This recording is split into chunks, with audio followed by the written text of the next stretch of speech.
and our neighbors have been demonized, and your neighbor's going to kill you if they take off the mask. It's just we lost that community a long time ago. This is why solitary confinement is torture. Yeah, I've noticed literally that it's classified as torture. with my friends, air quotes, on the internet. I have 1,800 friends on Facebook. How many friends do I actually have in life? 13? It's a false sense of I don't know. community that we get on social media. Yeah, family is like the major component. 'Cause I think when you get older, you care a lot less about when you're in school and you have a peer group, you're forced to be around them. You are told by the system, like, here, you're doing this thing. It's either school or work. And so you have friends because of this confined space. But when humans are set off to be on their own, they focus on family, which is moving down instead of, your peer group is to your left and right. Your family is the generation below you.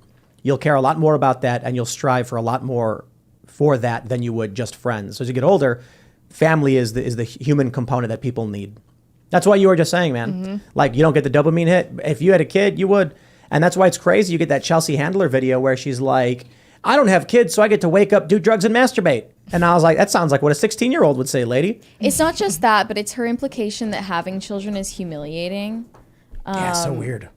Yeah, and that like living for pleasure is the only way that a woman can like reach her potential. Like, I mean, I'm sure you, Ashley, like having become a mother, understand that it's like very demeaning when that message is constantly pushed. Oh, absolutely. That's you're free. That's the best way you can live, is not having children.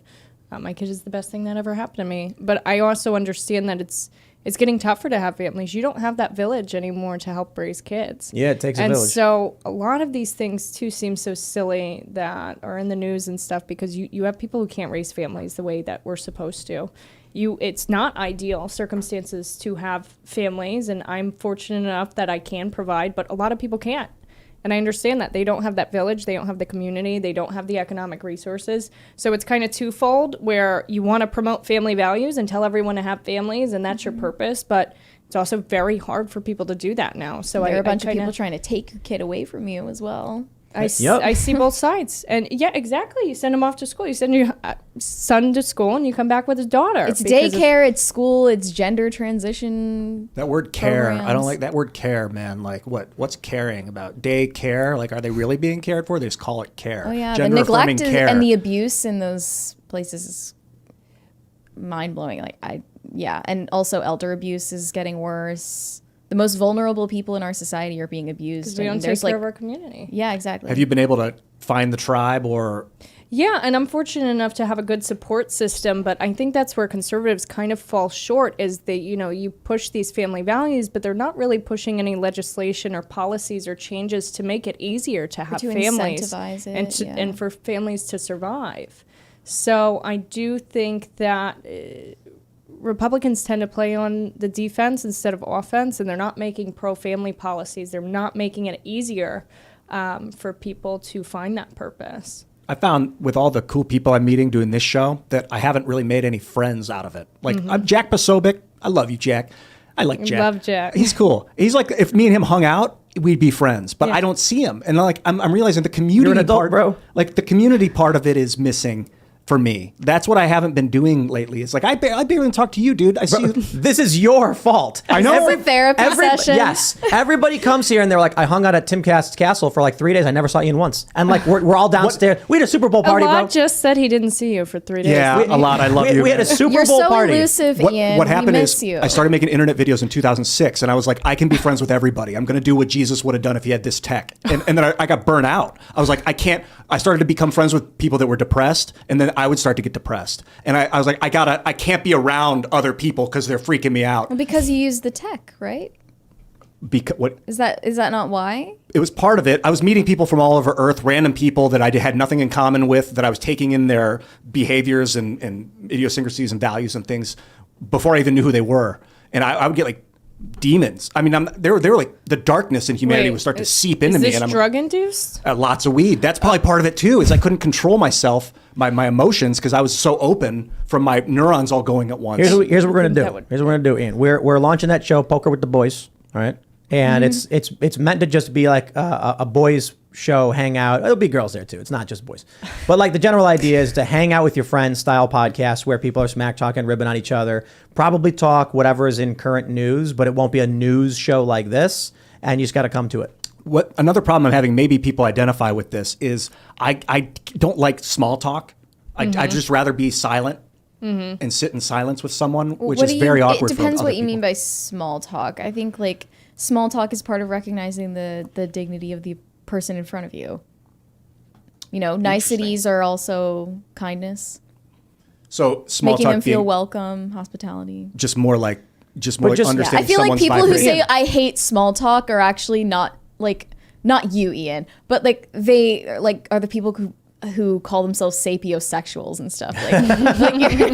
Like you're not as deep as you think. Like small talk is deep. Like you're recognizing the person across from you. Elevate the conversation if that's your issue, Ian. If someone's like, so what did you do yesterday? And you're like, I had lentil soup. And I'm like, oh yeah, how was that? Go, let's talk about philosophy and quantum physics. Have you ever read about string theory? I do your that. choice. It's somewhat odd, but when people, It'd be hilarious. I think it'd be funny. I'll try it. Ian, like everyone says this, but you like talking to you is an intense experience because like no one pays that close attention to me. Like anyone talking to you just feels like, whoa, you're like actually looking me in the eye and listening to what I'm saying and responding accordingly. Like that's a rare experience in human conversation, and it's a good thing. Do you think it's becoming more common? No. I think people are disassociating from each other. Yeah. And they're spending more times in virtual spaces and virtual reality and video games and things like that. They're not having kids. I gotta tell you, there's professional athletes and musicians that I'm a huge fan of, and I'm like, they got no kids. But look, I'm gonna be 37 in a week. I don't got any kids either. And that's kind of crazy to me. And so, private business, but there's an intention for me to have a family. But there are a lot of people I see who are now in their 50s that I grew up watching and looking up to a certain degree, have no families at all. And I'm like, that's it. That's the end of their genetic influence. Their legacy ends with them. Now, there are a lot of people who have kids. Don't get me wrong. A lot of people have kids. But there are just some rock stars and pro athletes. And I'm just like, man, they just didn't have any families. That kind of bums me out because it means like the life lessons and the genetics, the combination of these things that made them who they were, such great people that had a tremendous positive impact on the world, gone. Yeah. With them, gone. And I'm not saying their kids are going to grow up to become famous or anything. They might, be, Oh yeah. dickheads or something. And that why is what I'm interested in. Why do we have so many people making choices that really are against our biological nature? Most people, given the ideal circumstances, I think, would have children and families. So why are there so many people? My original thought was I got really red pilled in 06, 07. And I felt pretty alone, but I was like, okay, I'm going to have to make a self-sacrifice. I'm going to have to let my body be destroyed in order to speak up against the military industrial complex. They're not going to have it. Jesus got killed for it. I'll probably get killed for it. That was my roll in the dice. I'm like, I don't have kids because I don't want to leave them fatherless. And that was kind of set me on the last 15 years. But I'm at the same, I don't want to leave them fatherless, but I'm not going to stop talking. We refuse to back down. And maybe, I don't know. When people say, like, I don't want to bring a kid into this world, like, the world is just such a scary place and it's only getting worse. Like, how could I subject someone to grow up in a world like this? And, like, yeah, there are unique factors to, like, why living today is different, maybe worse in a lot of ways. But I think people are just afraid of, being the person with the biggest impact on an impressionable person. Like they're afraid of passing down their own mediocrity. I think it's also just a really scary world to raise a kid in. Like we're fighting to not have it always men has been, pole dancing in front of children. Sure, but we had a Cold War with like nuclear weapons in Cuba kind of This thing. has always been a harsh world. Yeah.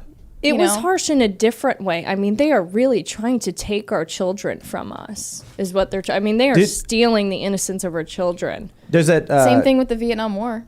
Yeah. I mean, communism was spreading like crazy. Ugly things. We've talked about that Whatever podcast quite a bit, which they have these clips going viral, and there's one. I love that guy. What's his name? Chase? Chase was the second guy.